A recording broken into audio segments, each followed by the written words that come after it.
And we're back on Cambridge Inside Out. It is still October 15th. And I'd like to actually pick up what I was mentioning before the break, which is talking a little bit about the ballot questions. I mean, I was just mentioning about the ballot questions for the MCAS requirement, which I do not agree with eliminating that requirement. So I'm actually voting no by default on most of the ballot questions, by the way, but I might vote yes for a couple of them, maybe. We'll see. Question 3, which I don't fully understand the ramifications of it, but things like Lyft and Uber drivers, I think there's a move to try and unionize these folks.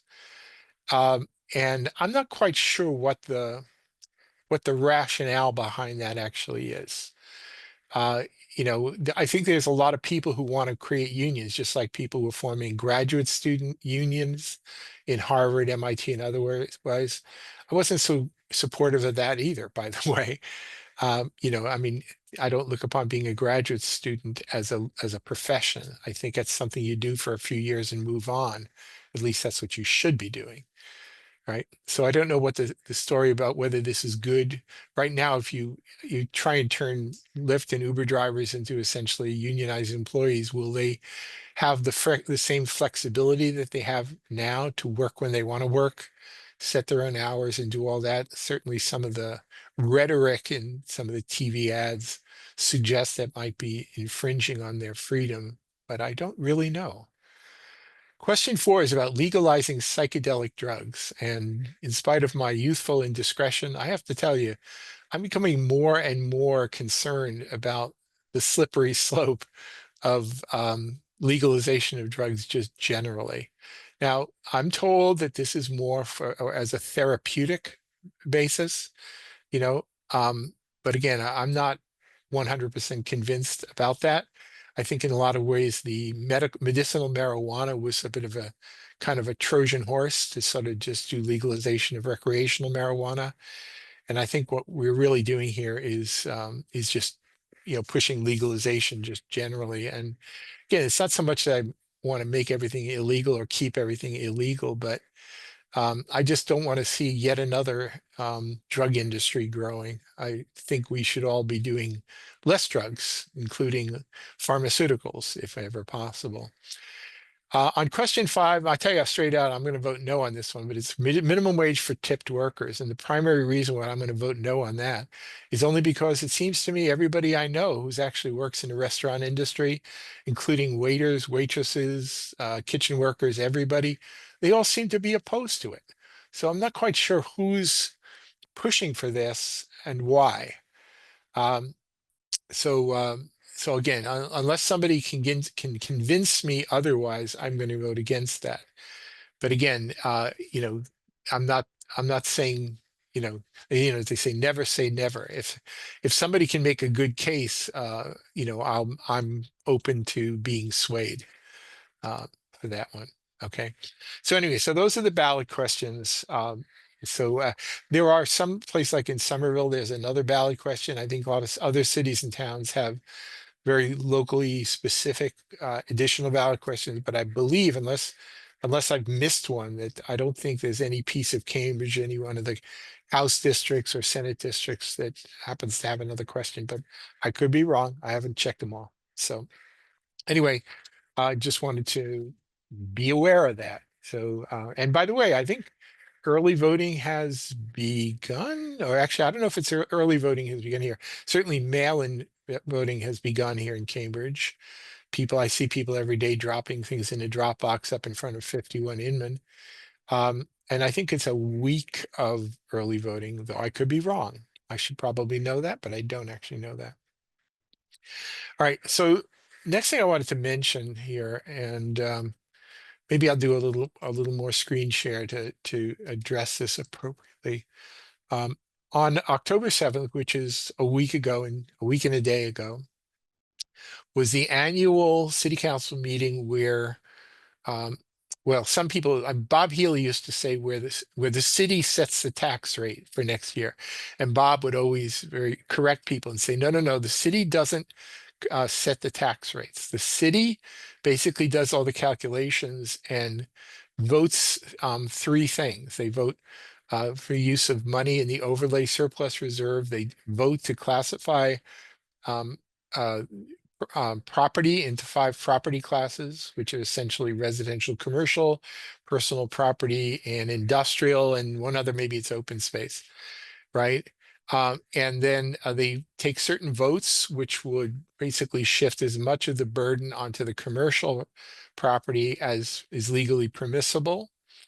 And they also have to take a vote on what the residential exemption should be. It used to be a maximum of it was 20% residential exemption for owner occupied homes, but then there was a change in the state law that it allowed you to go up to 30, and we've been going up to 30 ever since. So and then based on that, the city files it with the Department of Revenue, and it's actually technically the Department of Revenue that actually sets the tax rates for the city.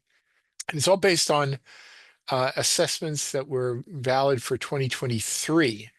So as of January 1st, 2024. So since then, there's actually greater commercial vacancies, and it is likely, not certain, but it is very strong possibility that at the end of this year, at the end of 2024, when they determine the valuations based on this calendar year, that you may see an even, residential values are actually, they're not growing like they were. I think they might actually be steady now because of um, the fact that the cost for borrowing money went up, and that slowed things a little bit. But I hear now there's more properties hitting the market, and we'll see what happens. But commercial vacancies are pretty substantial, and I think that will translate into lower commercial valuations for by the end of next year, which will probably mean an even a further shift of the property tax onto the residential sector. So just to get a sense about things is that, I was often pointed out here that the median annual tax increases over the years has really been kind of the sweetest deal for condo owners. In fact, in FY 2023, when single family homes were getting a $419 increase, condos were getting a $107 decrease. You might ask why. Well, the answer is it has to do with the residential exemption, because basically you're taking almost half a million. In fact, for this year, it's about a $500,000 off of the valuation, and you're taxed on the difference. So condos are not as valuable as single family homes. If you subtract $500,000 off the value of a condo, it has a much greater impact than you would have if you took $500,000 off a single, a two, or a three family home. So for the last couple of years, condo owners have actually seen decreases in their property taxes on average, whereas the single, double, two family, and triple deckers like me have been getting hit with pretty big increases. And this year was a little bit different. Triple decker owners like me, on average, are going to get hit with over $600 increase. So that's a lot that's happening because it's every year. It's just cumulative. It just keeps on adding on top.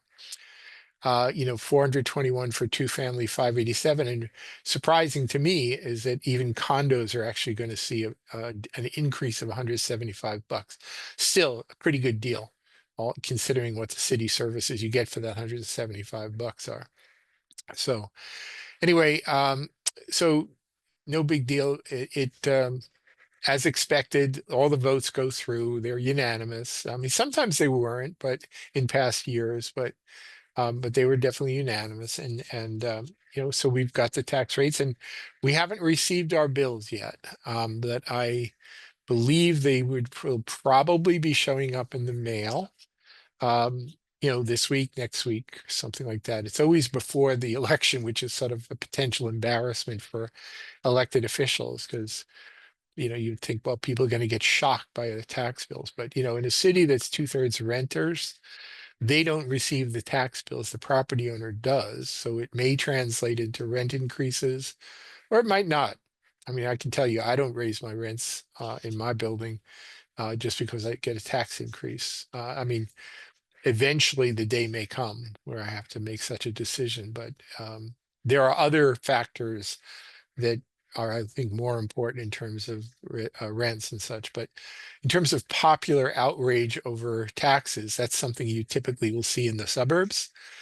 You don't typically see it in a city that's 2/3 renters because it's the other guy who's writing the check.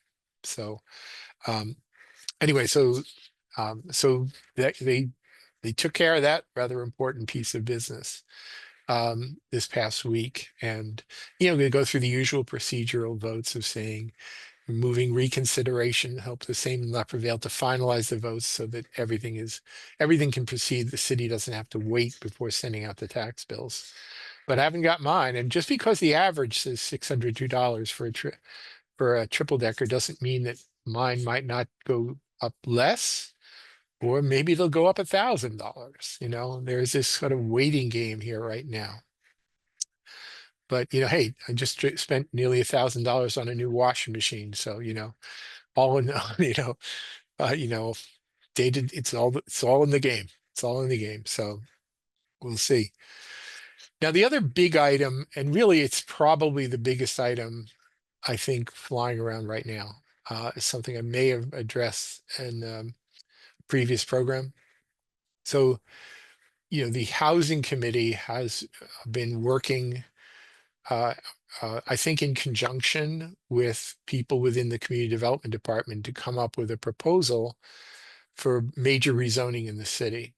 Again, always sort of under the general umbrella of, don't you know there's a housing crisis, so we must do something, even if what we're doing is not necessarily addressing the root cause of the housing crisis.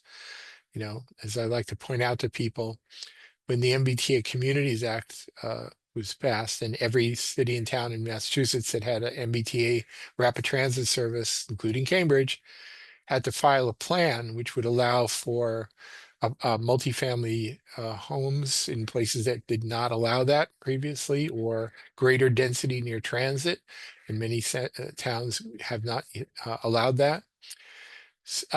What did Cambridge have to do in order to meet the requirements of the MBTA Communities Act? The answer was not a damn thing. And the reason is that Cambridge has always allowed multifamily housing broadly, though not everywhere, and has much higher density than Belmont or a lot of other the cities and towns, even in the urban core, or any of the ones that are served by transit. So we've basically been doing things reasonably well, which doesn't mean housing is cheap, but it's not. Cambridge isn't the problem. It's simple as that. Cambridge isn't the problem, and yet some of our counselors, like Counselors Azim and Siddiqui and Sabrina Wheeler, seem to behave as though somehow Cambridge is the bad guy in all of this, and or either that, or we are the great saviors who are going to somehow address housing affordability, which is nonsense. So anyway, I won't go into all the great detail here, because honestly, the package that came to the city council is gigantic. That basically puts up a couple of housing, for reasons having to do with the requirements of whether you need a simple majority or a super majority.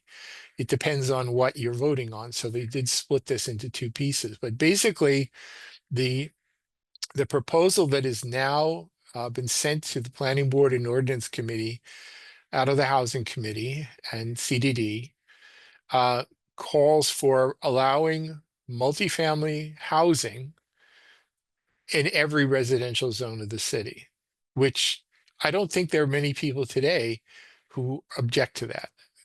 I mean, even out in Brattle Street or Shady Hill or whatever, there's a lot of buildings that have been actually essentially functioning as in not just exclusively as single family homes for a good long while. So and some of the concerns that led to single family zoning years and years ago are just not operational today. I mean, for the most part, I think it was explained at a CDD sponsored event up at the main library a couple of weeks ago called, it was celebrating the 100th anniversary of the Cambridge zoning code.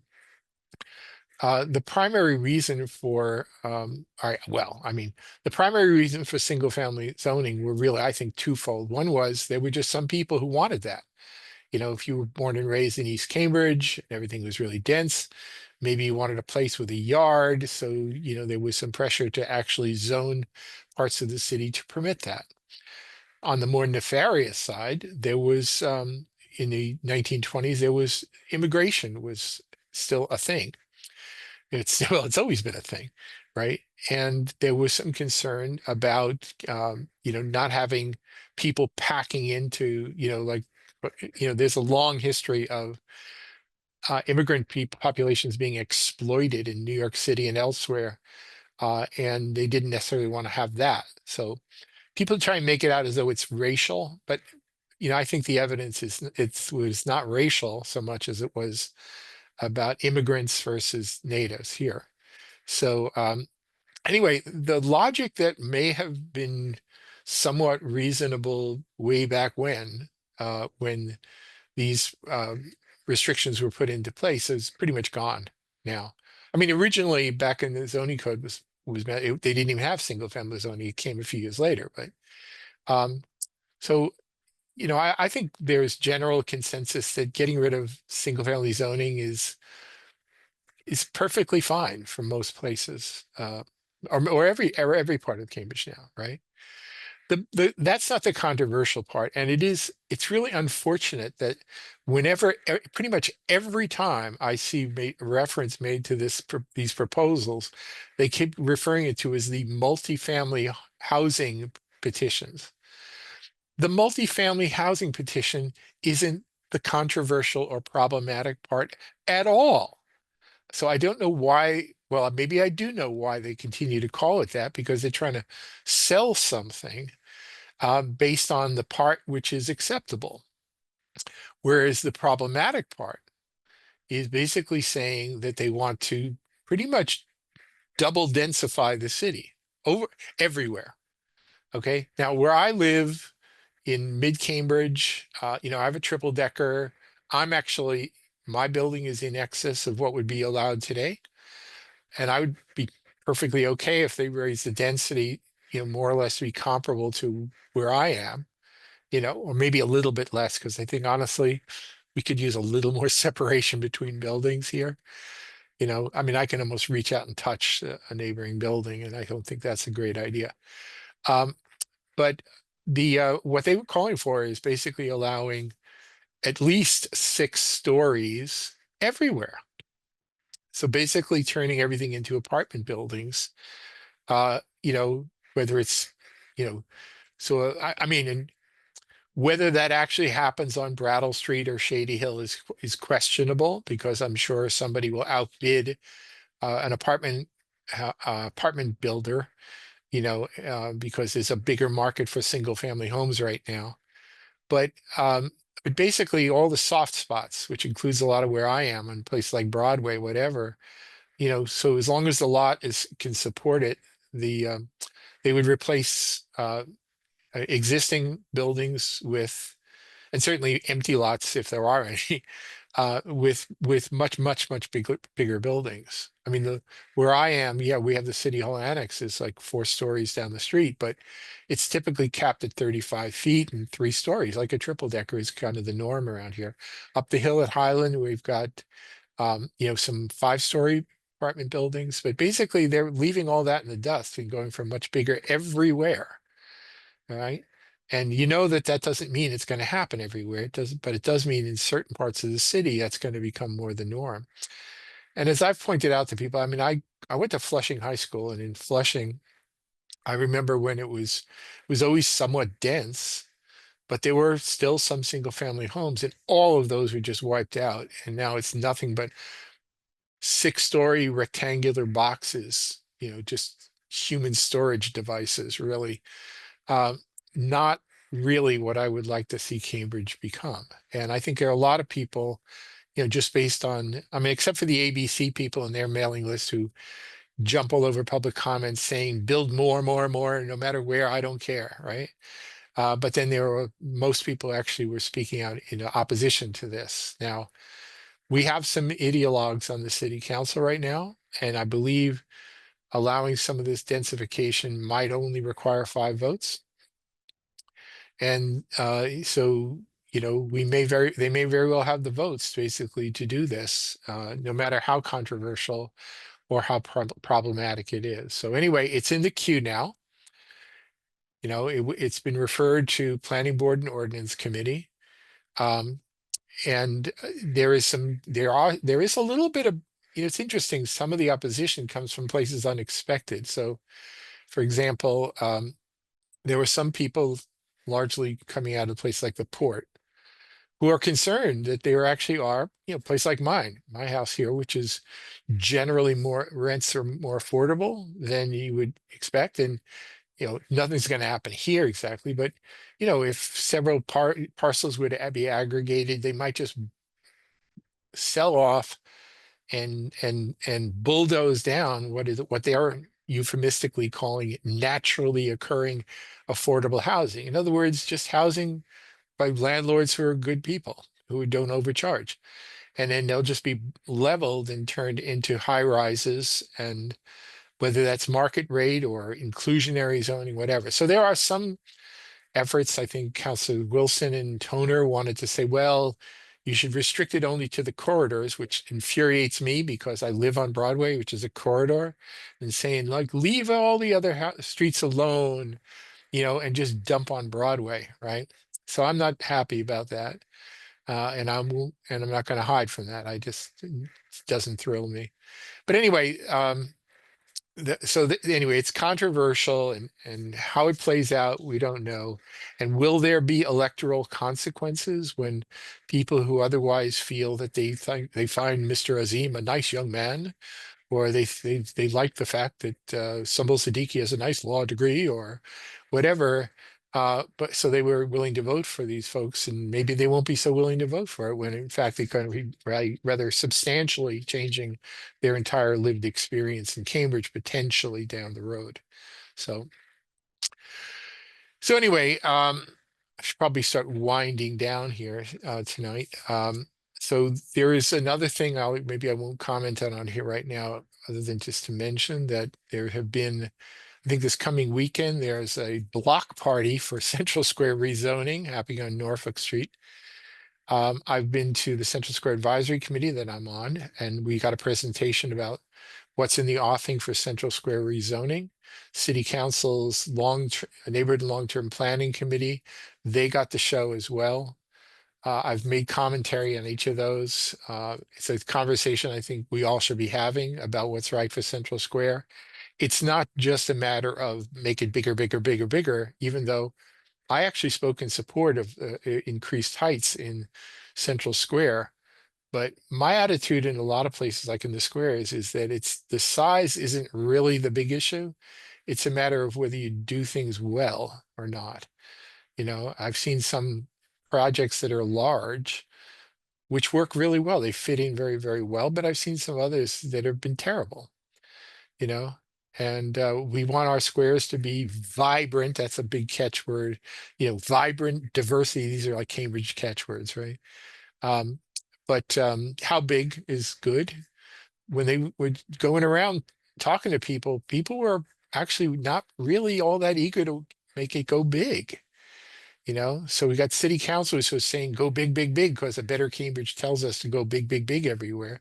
But then whenever they make the rounds and talk to people, people say, well, hold on, wait a minute, wait a minute, wait a minute. We're not so sure. So anyway, it's a little in between there right now.